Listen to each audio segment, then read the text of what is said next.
네, 안녕하세요. 돈 버는 세무 클리닉의 이상화 세무사입니다. 이번 시간에는 개인 사업자가 어떻게 해야 되고 어떻게 하는 것이 좀 절세에 도움이 된다라는 부분에 대해서 포커스를 맞추고 시작을 해보도록 하겠습니다. 네, 14화 나오죠. 개인 사업자의 이해. 뭘 이해해야 될지 들어가 보면 아시겠지만은 사실 법인 사업자에 비해서는 개인 사업자는 상대적으로 많이 간단합니다. 근데 간단하다라는 부분이 아무것도 할 게 없다 이렇게 볼 수는 없다라고 보여지는 부분이고요. 오늘 이 시간에는 여러분들이 그래도 두 가지, 세 가지 정도 어떤 팁, 그래도 괜찮은 팁이다라고 느낄 만한 거 여러분들하고 같이 얘기를 나눠보도록 하겠습니다. 자, 개인 사업자라고 하는 부분이 여기 나오는데요. 위에 나와 있는 부분이 개인 사업자에 해당하는 부분이고요. 밑에 보면 법인 사업자라고 되어 있잖아요. 그래서 큰 틀에서는 개인 사업자이냐 아니면 법인 사업자이냐 이제 이렇게 큰 틀에서 볼 수가 있는 부분이고요. 법인은 예전에도 이제 말씀드렸다시피 법원에서 인격을 준 게 법인이고요. 개인 사업자는 여러분들이 알고 계시는 여러분들 본연입니다. 사업을 하시는 누구나 다 개인인 사업자라고 보시면 되겠습니다. 그리고 여기에 이제 개인 사업자 중에서 이런 얘기 들어보셨을 거예요. 자네는 과세를 사업하는 사람이니 아니면 면세를 사업하는 사람입니까? 이제 이렇게 물어본 부분이 있을 거예요. 그래서 과세라는 건 뭐냐면 여기서 이제 혼용해서 쓰시는 부분들이 있는데 과세라는 거는 부가가치세가 과세가 되는 사업자라는 부분이고요. 면세라는 거는 부가가치세가 면세되는 사업자. 그래서 위쪽에 있는 부분은 과세라고 해가지고 부가가치세를 신고 납부해야 되는 의무가 있고요. 밑에 있는 사업자분, 면세사업자라고 하시는 분들은 부가가치세가 과세되지 않는 사람들 이렇게 보면 되겠습니다. 그러면 면세사업자가 뭔지만 알면은 나머지는 다 과세다라고 보시면 될 것 같아요. 그래서 면세사업자에 여러분들이 알만한 제일 많은 포지션을 차지하고 있는 부분이 의료 영역입니다. 그래서 병원과 관련한 부분은 면세사업자다라고 보시면 되는 부분이고요. 그리고 학원, 교육 영역에 대해서는 면세다라고 해서 학원하고 병원하고 크게는 면세사업자라고 볼 수 있고요. 이거를 제외한 대다수의 여러분들이 접하는 사업들은 과세사업자다라고 보시면 되겠습니다. 여기서부터 머리가 조금씩 이제 지끈지끈 하실 수도 있어요. 구분하는데도 뭐가 이렇게 힘드냐라고 볼 수 있겠지만은 여러분들이 나중에는 부가가치세, 종합소득세 이 두 가지를 가지고도 헷갈릴 수 있겠지만은 태생적으로 법인이냐 개인이냐 이렇게 두 가지로 구분을 해볼 수가 있는 부분이고요. 두 번째는 개인 사업자 중에서도 부가가치세를 과세를 하느냐 면세를 하느냐 이렇게 나눠질 수가 있습니다. 자, 복잡했지만은 또 부가가치세를 과세를 하는 사업자들 중에서도 두 가지로 또 분류가 되어요. 그래서 일반 과세자냐 간이과세자냐. 그래서 어떤 분들은 이 여러 가지 단어들이 다 혼용해서 어떤 사람들이 이제 이렇게 생각하시는 부분들이 있어요. 면세사업자, 간이사업자 이것들을 이제 헷갈릴 수가 있는 부분인데요. 확실하게 여기 빨간색 테두리 안에 들어와 있는 여기에 네모 칸에 있는 부분이 과세사업자 중에서 일반 과세자냐 간이과세자냐 이렇게 보시면 될 것 같아요. 그래서 연간 총 매출액이 4,800이 넘어가느냐 아니면 넘어가지 않느냐에 따라 가지고 넘어가면은 돈 많이 버니까 일반 과세자로 하겠다라는 부분이고요. 4,800을 넘어가지 않는 분들은 그렇게 돈을 많이 벌지 않으니까 일단은 간이과세자로 하겠다. 이름에도 나와 있지만은 간이라는 거는 뭔가 간편하게 하겠다는 얘기가 해당을 합니다. 그래서 세제적인 혜택도 조금 주는 부분들이 있고요. 일반 과세자들하고는 조금 다른 부분이 있습니다. 자, 요런 정도 개념을 좀 이해를 하시고요. 개인 사업자의 범위에는 이렇게 있다. 정리를 마지막으로 좀 해드리면요. 어떤 분들이 면세사업자는 부가세를 내지 않으니까 간이과세자도 부가세를 거의 내지 않거든요. 그래서 간이과세자하고 면세사업자를 혼용해서 쓰는 부분들이 있습니다. 근데 혼용해서 쓰시면 안 된다. 요거 좀 이해를 하셨으면 좋겠습니다. 자, 그러면 우리가 일반적으로 외부에서 거의 많이 접하고 계시는 대다수의 사업자분들은 개인 사업자 중에서 과세사업자 중에서 일반 과세자다. 이렇게 보시면 되고요. 기타 등등 간이가세자 및 면세사업자가 있을 수 있다. 이렇게 보시면 되겠습니다. 넘어갔습니다. 요거는 주요 세무 일정에 대해서 나와 있습니다. 1월달, 4월, 5월, 7월, 10월 이렇게 뭔 신고가 이렇게 많냐라고 생각을 하실 수 있겠지만은 여기서 부가가치세 신고라는 게 1월, 4월, 7월, 10월에 포진되어 있고요.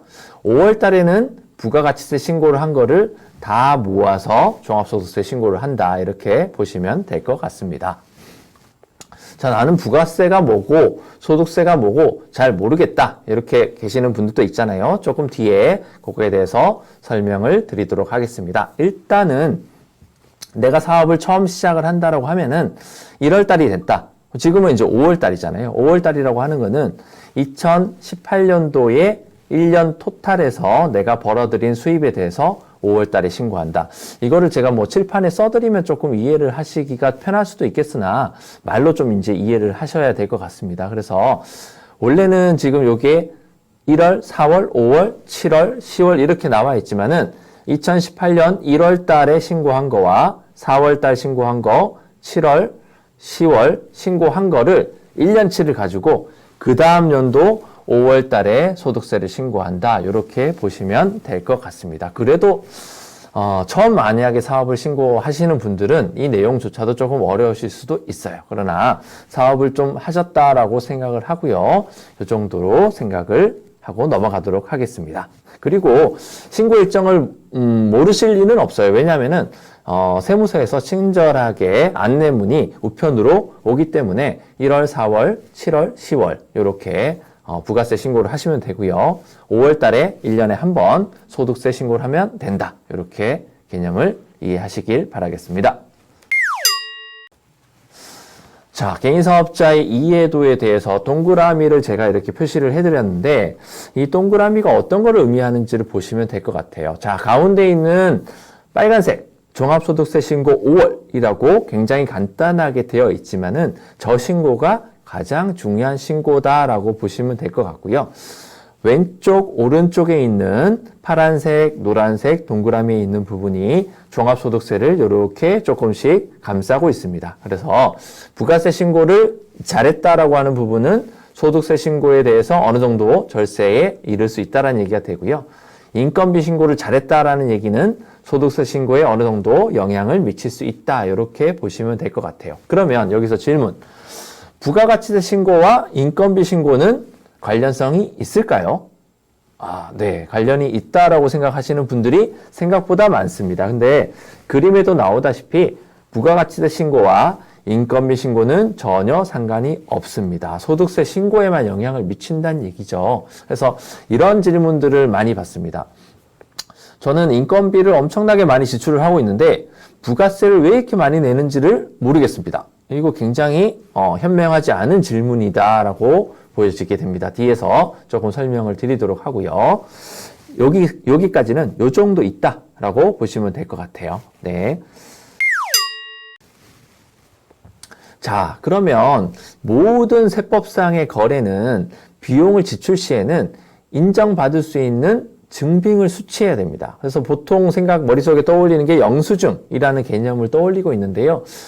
여러분들이 알고 있는 영수증이라는 개념하고 세법에서 얘기하는 영수증이라는 개념은 조금 다를 수가 있어요. 여기서 보면은 한 3가지로 분류를 해놨는데요. 적격이라는 얘기가 있고 적격하지 않다라는 얘기들이 있는데요. 이 내용은 뭐냐면은 이름에도 나와 있다시피 뭔가 출신 성분이 괜찮은 애들이에요. 그러니까 적격하다라는 부분이 출신 성분이 괜찮다. 예를 들면은 세금 계산서. 그리고 계산서라는 거는 면세 계산서예요. 앞에 세금이 빠져 있기 때문에 세금이라는 게 아까 뭐라고 했죠? 부가가치세. 그래서 부가가치세 세금 계산서, 부가가치세 면세 계산서 이렇게 이제 칭하게 되는 부분이고요. 그리고 4대 보험 인건비 신고한 내역이 적격 증빙이다라고 나와 있고요. 그리고 카드 매출 전표, 현금 영수증 이렇게 나와 있는데 여기에 바로 밑에 칸에 보면은 카드 매출 전표와 현금 영수증을 바로 밑에 칸에 애매하다라고 나와 있는 공간이 있습니다. 여기에 대해서 이제 설명을 드리도록 하겠는데요. 그 3번째 칸에 있는 비적격 증빙이라고 있어요. 비적격 증빙은 뭐냐면은 통장에서 간혹 이런 경우들이 있어요. 물건을 샀는데 내가 뭐 신용카드를 내든지 아니면 세금계산서를 발행하든지 이런 경우가 아니라 상대방한테 계좌를 이체해 준다라든지 그리고 계좌 이체하고 세금계산서를 주고받아야 되는데 안 받는 경우들이 있어요. 이런 경우는 비적격이라고 얘기를 하고요. 그리고 간이영수증 뭐 어디 가셔서 간이영수증 한 200장을 들고 와가지고 이걸 비용 처리해달라 이런 부분들이 있어요. 그래서 안 된다. 왜 안 되는지에 대해서 제가 지금 설명을 드리겠습니다. 자, 적격이라는 건 뭐냐면 세금계산서를 주고받아 보셔서 아실 거예요. 공급하는 자에다가 회사 상호명을 들어가게 되는 부분이고요. 공급받는 사람의 회사 상호명이 들어갑니다. 그래서 한 사람은 이거를 발행한 사람이고요. 한 사람은 이거를 수취한 사람. 그래서 세무서 입장에서는 한 사람은 세금을 낼 사람, 한 사람은 세금을 돌려줘야 되는 사람 이렇게 인식을 하고 있는 게 적격 증빙. 그러면 인건비 신고는 또 뭐냐면은 내가 이 사람한테 급여를 지급했기 때문에 이 사람은 그 급여에 대해서 세금을 낼 사람인 거고요. 나는 회사로서 사장으로서 그 사람을 고용해서 급여를 줬기 때문에 세금을 절세받을 수 있는 사람. 그래서 양쪽에 크로스가 되는 전표가 적격 증빙이라고 보면 되겠습니다. 그러면 카드 매출 전표는 어떤 내용이 숨어져 있냐면요. 우리가 오늘 아침에 출근하실 때 카페벤에 가서 커피를 한 잔 사드셨어요. 그러면 카페벤의 직원이 여러분들한테 카드 매출 전표를 발행해야 되니 여러분의 사업자 번호를 불러주십시오. 이렇게 얘기를 한 적은 없을 거라고 생각이 들어요. 그래서 여러분들이 1월달하고 7월달에 부가세 신고를 할 때 이 카드 매출 전표에 대해서 나는 카페벤에서 커피를 사 먹은 사람이고 나는 누굽니다 라고 부가세 신고서상에 다 입력을 해 주셔야지 이게 적격 증빙으로 분류가 되고요. 그렇지 않고 그냥 영수증만 가지고 카드 영수증이 있겠죠. 이걸 가지고 비용 처리를 해주세요 라고 하는 부분은 종합소득세 신고할 때 비용 처리가 된다. 아, 이게 무슨 얘기냐라는 부분이 아마 머릿속에서 잠깐 스치고 지나갔습니다. 예. 이 내용이 뭐냐면 이렇게 생각하시면 돼요. 부가가치세라는 건 우리가 일상생활에서 굉장히 반복적으로 일어납니다. 아침에 일어나서 내가 택시도 타고 뭐도 타고 카드를 소비하면서 부가가치세는 발생도 하고 발생하지 않기도 하고 굉장히 많은 일이 일어나지만은 내가 이걸 가지고 영수증처럼 비용 처리를 하겠다라고 한다 그러면은 부가가치세 신고를 할 때 여기에 꼬리표를 다 달아서 신고를 해줘야 된다. 근데 세무사님 세금계산서는 꼬리표를 달아서 신고하지 않아도 자동으로 들어가던데요? 맞습니다. 세금계산서에는 공급자하고 공급받는 자가 이미 표시가 되어서 나와 있는 전표라고 보면 되는 부분이고요. 카드 매출 전표는 아까 얘기했죠. 카페벤의 아르바이트 직원이 커피를 한 잔 내주면서 대표님 사업자 번호를 저에게 주십시오. 제가 세금계산서를 발행해 드릴게요. 이렇게 얘기를 하지 않잖아요. 그냥 카드 전표만 긁고 끝난다. 그래서 수취하는 사람이 세금 신고할 때 반영을 해줘야지 들어갈 수 있고 반영하지 않으면은 안 들어갈 수 있다. 이게 부가세 얘기고요. 그러면 뒤에 가서 이제 나머지의 설명을 드리도록 하겠습니다. 여기까지만 설명을 일단 드리도록 하겠습니다. 더 얘기하면은 머리가 지끈지끈 아프실 거예요. 그리고 세 번째 줄에 나오는 비적격 증빙이라고 있잖아요. 간혹 억울해 하시는 분이 있어요. 나는 인테리어 하면서 돈을 송금을 했는데 세금계산서를 받지 않았던 것 뿐인 거지. 나는 비용 지출을 했어요. 그러니 비용 처리를 해주세요. 이런 분들이 있어요. 된다, 안 된다? 어떻게 보시면 되냐면 안 된다라는 게 원칙이에요. 나중에 억울하면 그거는 세무서하고 같이 얘기를 하면 된다. 언제 얘기하느냐? 나중에 조사 아니면 소명 이런 게 나왔을 때. 그러면 소명이라고 나오는 부분은 나한테 좋은 일일까요? 나쁜 일일까요? 예, 좋은 일은 아니다. 그러니 위에 있는 적격 증빙을 최대한 많이 수취하는 게 앞으로 국세청이 나아가는 방향하고 내가 나아가는 방향하고 같아야 되는 거지. 어떤 대표님들이 이래요. 뭐 내가 지출한 게 이만큼 있으니까 나중에 뭐 소명을 하든 세무조사를 하든 내가 그때 밝히면 되는 거 아니야. 이거 좋지 않은 방법입니다. 네, 요렇게 요 정도 이해하시고 다음 장으로 넘어가도록 하겠습니다. 자, 절세 포인트라고 나오죠. 앞에 거 애매해서 나 기억하기 좀 어려웠다. 요거는 이해하시기가 그나마 쉬워요. 왜냐? 나는 모르긴 몰라도 여기 있는 부가가치세라는 글자하고 종합소득세라는 글자 이게 내가 1년 동안 세무서에 내는 두 가지 세금 전부 다예요. 전부 다인데 얘는 수시로 때때로 분기마다 내라고 하니까 많아 보이는 부분인 거지 사실상 4번 내지만은 부가세를 내는 로직은 매출에서 매입 뺀 거에서 신용카드 사용액 빼고 거기에 10%. 근데 여기에 물음표를 쳐놨다 그죠? 왜 물음표를 쳤을까요? 아까 전 장에서 제가 그 얘기를 드렸어요. 다른 거 세금계산서 매출액하고 매입액은 알아서 다 집계가 거의 되어요. 전자세금계산서 다 발급받아 보셨잖아요. 내 메일에다가 세금계산서가 들어와 있다라는 거는 이미 국세청에도 그 세금계산서는 가 있어요. 도달해 있습니다. 그래서 내가 굳이 내가 받았다라는 거를 밝히지 않아도 세무서에서 다 안다. 그러나 신용카드는 여기에 물음표가 쳐져 있습니다. 내가 카페베네에서 사 먹었습니다라고 주장하지 않으면 세무서에서는 알 수가 없다. 네, 맞습니다. 그래서 이게 왜 이게 절세 포인트냐라는 거죠. 자, 그러면 신용카드 사용액에 대해서 부가세 때마다 집어넣는 게 쉽냐라는 거죠. 그렇죠? 보통은 한 분당 신용카드 쓰시는 건수를 이렇게 보시면은 대체적으로 한 257건 정도가 나와요. 대상되는 이제 부가세 때 신고할 수 있을 만한 신용카드 사용 내역에 대한 건수가. 그러면 257건에 대해서 평균적으로 누군가가 입력을 해줘야 된다는 거죠. 나는 홍길동이고 사업자 번호는 119-23- 뭐뭐뭐뭐.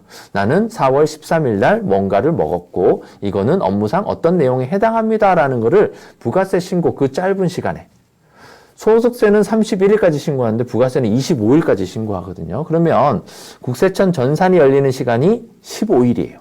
그리고 25일까지 신고해야 되니 10일 동안 엄청나게 많은 신고를 해야 되는데 거의 서버가 다운되기 일보 직전입니다. 그래서 이런 얘기를 들어보셨을 거예요.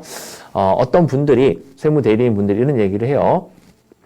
부가세 때 신용카드가 안 들어갔으면 소득세 때 넣어가지고 비용 처리를 해드리겠습니다. 라는 얘기를 들어보셨을 거예요. 이거 참 문제가 있는 답변이었습니다. 왜냐하면은 뒤에도 나오겠지만은 부가가치세 때 여기에 들어가게 되면 100%를 공제를 받는 부분이고요. 밑으로 들어가게 되면은 100%가 아니라 부가세 사용 금액에 내가 처한 세율만큼만 공제가 됩니다. 그래서 최소한 절반 아니면은 많게는 80% 정도는 세금을 포기하셔야 됩니다. 절세액에 대해서. 자, 요 내용을 뒤에 가면은 숫자로서 보여드리도록 하겠습니다. 그러면 아까 얘기한 것처럼 신용카드가 여기서 쟁점이 되는 부분인 거고요. 인건비. 요 밑에 칸에 보면 종합소득세에 인건비라는 내용이 이제 나오게 되는 부분인데, 세무사님, 부가가치세 신고할 때는 인건비는 왜 안 들어갈까요? 이런 얘기를 하잖아요. 근데 저희가 종업원들한테 급여를 주실 때 급여가 200만 원이에요. 자, 부가세 포함해서 220만 원을 급여로 주겠습니다. 이런 분은 아무도 없으셨을 거예요. 그러니 인건비는 부가가치세와 상관없이 200만 원, 부가세 10%가 가산되지 않는 그대로 200만 원을 주셨기 때문에 부가세 때 공제할 일 없다. 이렇게 보시면 되겠습니다. 여기까지 하고 뒤로 넘어가도록 할게요. 자, 드디어 나왔습니다. 숫자로. 자, 앞의 내용은 모르셨던 분들도 이 숫자를 보면은 어렴풋이 이해를 하실 수가 있습니다. 자, 왼쪽을 볼게요. 매출 100이라는 부분을 했던 분이라고 한다 그러면은 우리나라는 거래세, 부가가치세가 아직도 거래세인지를 모르는 분들이 있어요. 통관세라고 보시면 될 것 같아요. 내가 어떤 거래를 할 때는 실으나 조으나 10%를 더 지불을 해야 됩니다. 왜? 우리나라는 부가가치세에 대해서 10%를 징수하고 내가 더 낸 부가세에 대해서는 10%를 돌려주는 개념이에요. 그래서 어떤 분이 화를 내면서 이렇게 물어보더라고요. 줬다가 뺏을 거면은 애초부터 달라고도 하지 말고 주지도 말지 이거를 왜 줬다가 뺏는 짓을 자꾸 힘들게 하지? 라는 부분이 있어요. 자, 아까 적격증빙이라는 얘기가 나왔죠. 이 얘기가 뭐냐면 세무서를 어떤 회사로 한번 봐볼게요. 세무서에서 매출을 한다라는 부분은 어떤 사람한테 세금을 걷어들이는 게 세무서 입장에서는 매출이고요. 매입을 한다라는 부분이 어떤 사람한테 세금을 돌려주는 게 방식이라고 한다 그러면은 이 두 사람은 상호적으로 한 사람은 세금을 낸다라는 거는 한 사람하고 서로 거래 관계에 있어서 두 사람의 정보를 세무서는 받아야 됩니다. 그래서 세금 계산서라는 정보를 가지고 한쪽은 세금 내는 사람, 한쪽은 세금을 환급받는 사람, 이렇게 이제 분류가 되어 있다라는 부분이에요. 자, 그러면 100이라는 거를 매출을 일으켰다, 110을 받으란 얘기였고요. 40이라는 물건을 사온다라고 하면 44를 주고 사오란 얘기예요. 그래서 여기에 있는 10하고 4하고의 차이, 6만큼을 나는 부가가치세를 납부한다, 이렇게 이해하시면 되고요. 부가가치세를 딱 걷어낸 나머지 100하고 40을 빼면 60이 남잖아요. 그럼 60에 대해서 인건비 신고를 40만큼을 했다. 그러면 나는 20이라는 걸 남았기 때문에 20에 대해서 6%에서 최고세율이 42%예요. 42%만큼의 어느 분간에 속하는지를 따지고 물어서 종합소득세를 낸다. 자, 부가가치세는 100억을 버는 사람도 10%를 내는 세금이고요. 10억을 버는 사람도 10% 내는 세금. 그러나 종합소득세는 100억을 버는 사람은 어마어마하게 많은 세금을 내고요. 한 5천만 원을 버는 사람은 그래도 적은 세금을 낸다. 이게 종합소득세의 누진세의 구조다. 누진세라는 게 뭐냐면 여러분들 전기를 많이 써보셨을 거잖아요. 만약에 우리나라 전기요금이 단일세율이라고 한다 그러면은 아마 여름에 24시간을 아마 에어컨을 풀가동을 하시지 않을까. 근데 누진세의 구조를 가지고 있으니 에어컨을 많이 쓸수록 이렇게 세금, 누진세가 올라간다는 얘기예요. 그러니 더워 죽겠는데도 에어컨을 끄잖아요. 그 의미하고 비슷해요. 근데 우리나라 돈을 버는 사람들이 누진세가 무서워서 나는 돈을 여기까지만 벌어야 되겠다, 이런 게 없다라는 거죠. 그러니 고소득 자영업자들은 세금을 50%만큼을 내더라도 세금에 대해서 저항하기 힘들다. 그래서 소득세를 내실 때는 정말 힘드시지만은 50% 내시는 분들도 있고요.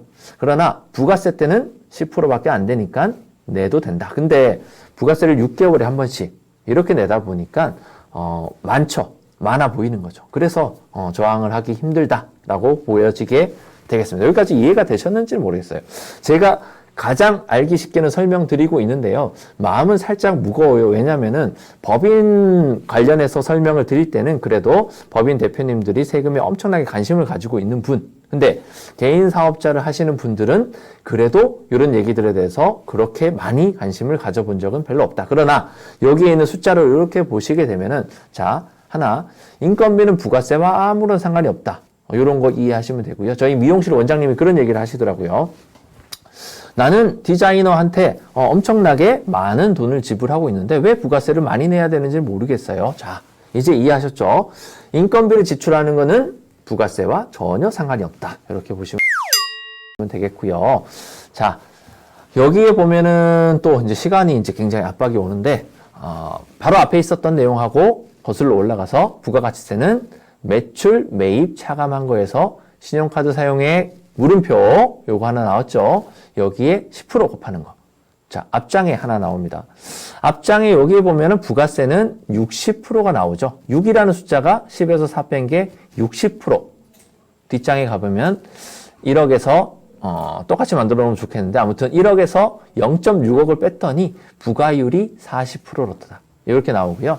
여기에 인건비 한 0.2억을 빼고 나니 소득률은 20%다. 이렇게 부가율, 소득률 이런 개념이 나왔습니다. 자, 이 개념이 왜 중요할까라는 부분을 다음 시간에 설명을 드리도록 하겠습니다. 이렇게 보면 될 것 같고요. 비율은 상당히 중요합니다. 이유도 다음 시간에 얘기를 드리도록 하겠습니다.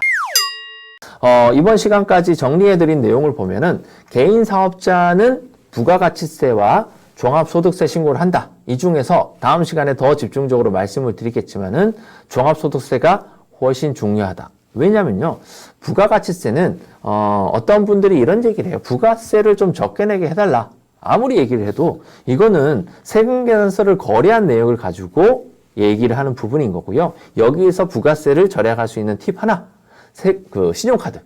신용카드는 아까 얘기 드렸다시피 내가 신고할 때마다 어디에 사용했는지에 대해서 내 사업자 번호를 부가세 신고서에다가 계속 찍어내 줘야 되는 부분이에요. 그래서 오늘 또 아침에도 다른 사장님을 만나고 왔어요. 그래서 이런 얘기를 합니다.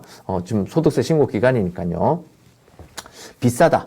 뭐가 비싸냐? 세무대리인에 대한 비용이 비싸다. 그럼 세금은 괜찮다. 낼만하다. 왜?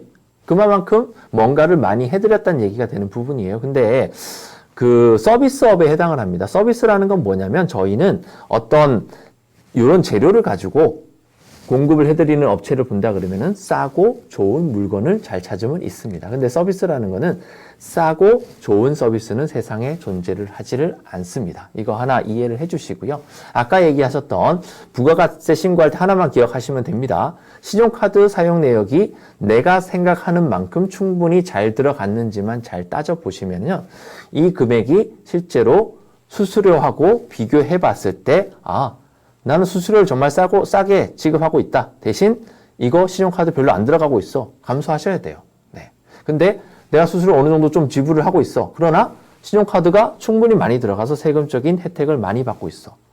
이게 제가 봤을 때는 훨씬 바람직한 부분이다라고 얘기를 드리고요. 다음 시간에 만나 뵐 때까지 안녕히 계십시오. 감사합니다.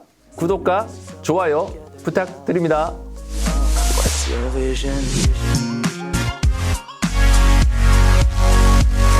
So many pieces all back together now. What's your vision?